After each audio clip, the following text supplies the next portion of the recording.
Allahu Allah ya Allah, Allahu Allah ya Allah, Allahu Allah ya Allah, şefaat ya Resulallah.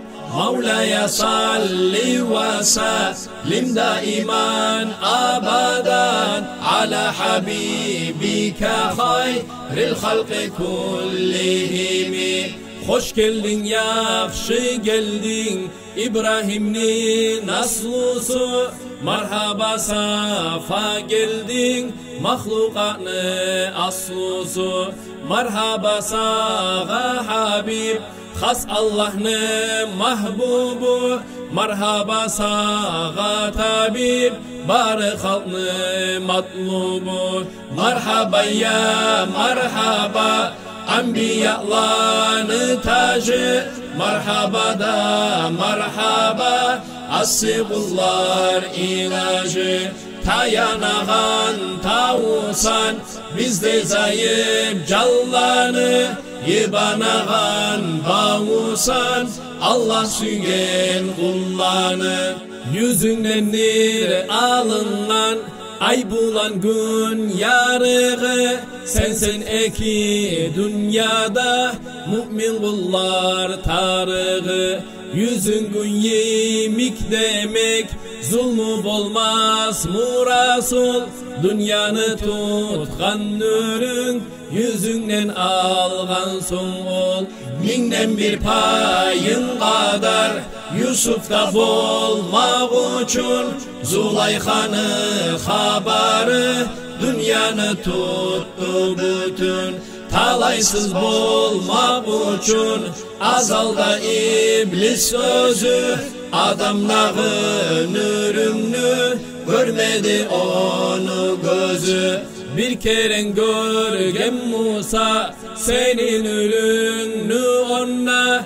Min kere sucda kılıp, sıylar edi Haman'a. İbrahim neyin ürün, görgen Musa Namrut'ta. Sözlerin inkar etip, atar medi otkada. Cengiz yarıldı Musa, yeryüzünde Musa'ga. Kökte gezey Turağan, ayda yarıldı sağa. Musa'nın asasından, parmağın işarası. Hünerde yeryüzünde, kök çakı bar arası.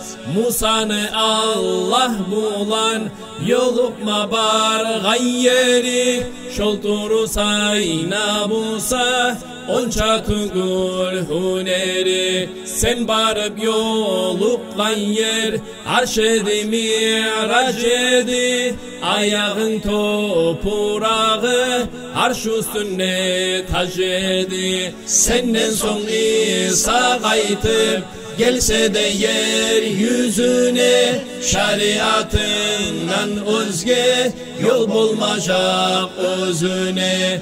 Azrail hiç kişiden izni talep etmeyen. Ama senin iznusuz öz işin yürütmeyen.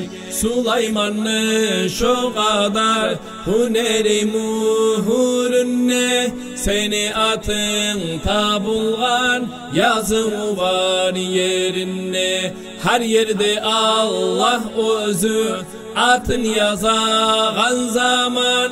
Seni de atın tutup, yaza yürügen Haman.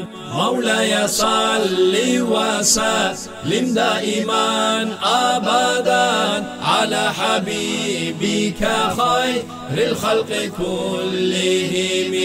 Mevlaya salli ve sellim daiman abadan ala habibike hayril halqi kullihim. Allahümme salli ve sellim ve barik aleyhi.